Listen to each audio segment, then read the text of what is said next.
ஹல்லேலூயா. கர்த்தருடைய பரிசுத்த நாமம் மகிமைப்படுவதாக.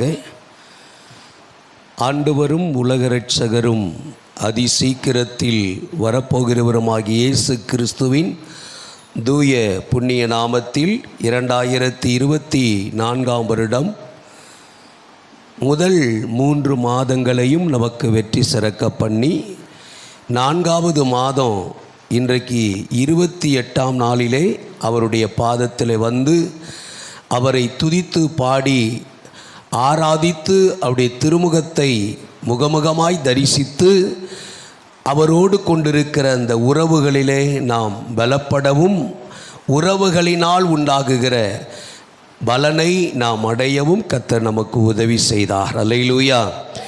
ஆகையினாலே தொடர்ந்து ஆவியானவர் நம்மோடு கூட இடைபட வல்லவராயிருக்கிறார் என்பவைகளை குறித்து சந்தேகமே இல்லை.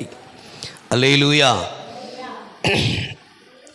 ஆகையினாலே ஆரம்ப ஜெபம் துவங்கி துதி ஸ்தோத்திரங்களும் பாடல்களும் ஆராதனைகளும் தொடர்ந்து சங்கீத பகுதிகளும் சிறுவர் பகுதிகளும் சாட்சியின் பகுதிகளும் காணிக்கை பகுதிகளையும் தேவன் நமக்கு அபரிதமாய் ஆசீர்வதித்து தந்தது போல நல்ல ஆலோசனையின் பகுதிகளையும் தேவன் நமக்கு ஆசீர்வதிக்க தர வல்லவராயிருக்கிறார். அல்லேலூயா.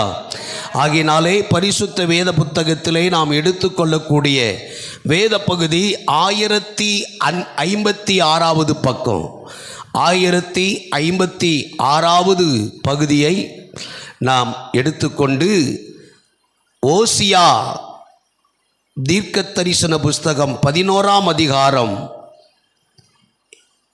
அவைகளில் ஒரு வசனத்தை வாசிப்போம். ஓசியா 11:8 வாசிக்கலாம். ஓசியா 11:8. எபிராயிமே, நான் உன்னை எப்படி கைவிடுவேன்? இஸ்ரவேலே, நான் உன்னை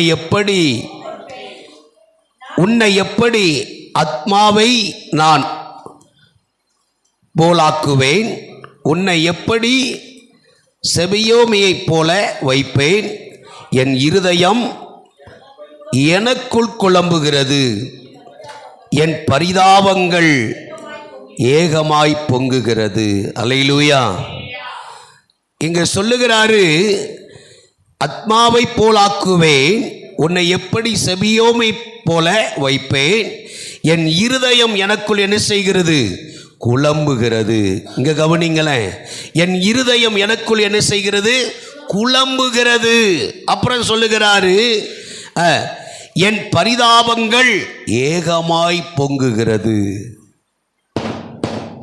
அல்லேலூயா. தோத்திரம். கொஞ்சம் தெரிகிறத மாதிரி உட்காரலாமே. ஐஸ்வர்யா முன்னாடி வந்து உட்காரலாமே. தோத்திரம். மாறி உட்காருங்க. முன் சீட்டில் வந்து உட்காருங்களேன், கொஞ்சம் தெரியுத மாதிரி. அல்லேலூயா. ஆமாம், கர்த்தர் நல்லவர். இங்கே சொல்லுகிறாரு, முதலாவது குழம்புகிறது, இரண்டாவது பரிதாபங்களால் பொங்குகிறது. அல்லேலூயா. ஆமாம், நன்றாக கவனியுங்கள். இன்றைக்கு நீங்களும் நானும் அறிந்து கொள்ள வேண்டியவைகள் என்னவெனில், இங்கே சொல்லுகிறாரு, ஆத்மாவை போலாக்குவேன்.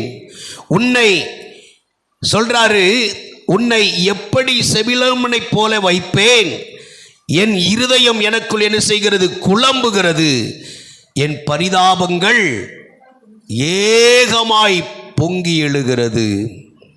ஒரு இக்கட்டான ஒரு சூழ்நிலைகளிலே இந்த ஓசியாவின் தீர்க்க தரிசன புஸ்தகத்தை சோத்திரம் இயற்றினவர் கூறுகிறார்.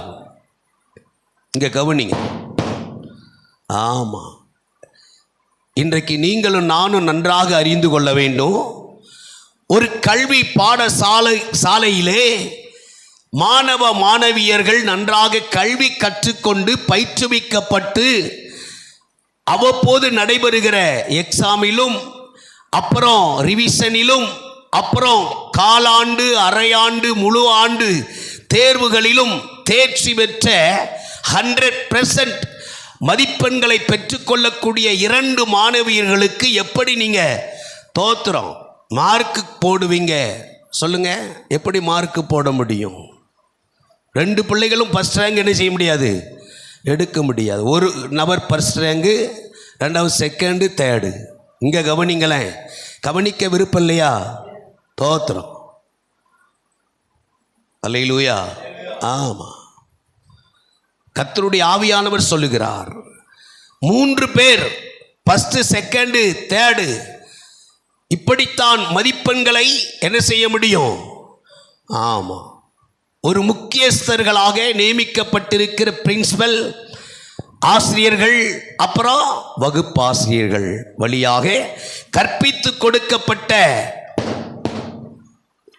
சோத்திரம் மாணவியர்களுக்கு அவர்கள் எழுதியிருக்கிற தேர்வுகளுக்கு தக்க மதிப்பெண்களை வழங்குவது சொல்லுங்க வழக்கம்.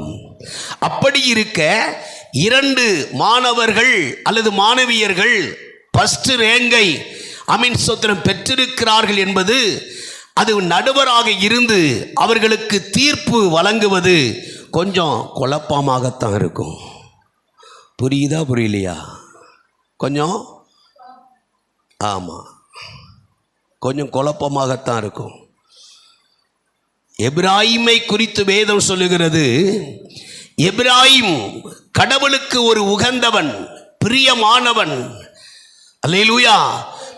கடவுளுடைய விருப்பங்களை நிறைவேற்றுபவன் என்றெல்லாம் அவனை குறித்து இறைவன் நன்கு அறிந்திருப்பதினால் இவனை எப்படி நான் கைவிடுவது, இவனை நான் எப்படி நெகிழ்வது என்று சொல்லி ஆண்டவருடைய மனதும் உள்ளமும் உணர்வுகளிலும் ஒரு குழப்பமும் சோத்திரம் என்ன செய்கிறது? ஆமாம், பொங்கி எழுகிறது. நன்றாக நீங்கள் கவனிக்க வேண்டும். தீர்ப்பு வழங்குவது எல்லாருக்குள்ளும் பொதுவாகவே நடுவராக ஜட்ஜாக இருக்கிறவர்களுக்கு மிகுந்த ஒரு மனவேதனைகளும் இதயத்தின் குழப்பங்களும் சரீரத்தில் மிகுந்த கேள்விகளும் எழும்பிக் கொண்டே இருக்கும். அது போலதான் இந்த வேத வசனம் சொல்லுகிறது, எபிராயிமே நான் உன்னை எப்படி கைவிடுவேன், இஸ்ரவேலே நான் எப்படி ஒப்பு கொடுப்பேன், நான் உன்னை எப்படி ஆத்மாவை போல் ஆக்குவேன், உன்னை எப்படி செபியோமியை போல வைப்பேன், என் இருதயம் எனக்குள் குழம்புகிறது, என் பரிதாபங்கள் ஏகமாய் பொங்கி எழுகிறது என்று மிகுந்த விசாரங்களோடும் கூட வேதனைகளோடும் கூட சோத்திரம் மிகுந்த வருத்தத்தோடும் கூட கூறுகிற ஒரு பகுதி. என் அன்பு தேவ பிள்ளைகளே, ஏன் இப்படிப்பட்ட காரியங்களை இவர்களுக்குள் எழும்ப காரணம் என்று சொல்லி ஒரு சில வசனத்தை உங்களுக்கு நான் சுட்டி காட்ட ஆண்டவருடைய ஆவியானவரால் உந்தப்படுகிறேன். அல்லேலூயா, அல்லேலூயா. நீங்கள் என்னோடு கூட அதே வேத பகுதியிலே வாசிக்கக்கூடிய ஒரு வேத வசனம் 4வது வசனத்தை வாசியுங்கள். பார்த்துக்கோடா. வேதம் சொல்லுகிறது, மனுஷரை கட்டி இழுக்கிற அன்பின் கயறுகளால் நான் அவர்களை என்ன செய்தேன்? இங்க கவனிங்க, மனுஷர்களை கட்டி இழுக்குகிற அன்பின் கயற்றினாலே என்ன செய்தேன்? அவர்களை நான் இழுத்தேன். அல்லேலூயா. என்ன கயிறு?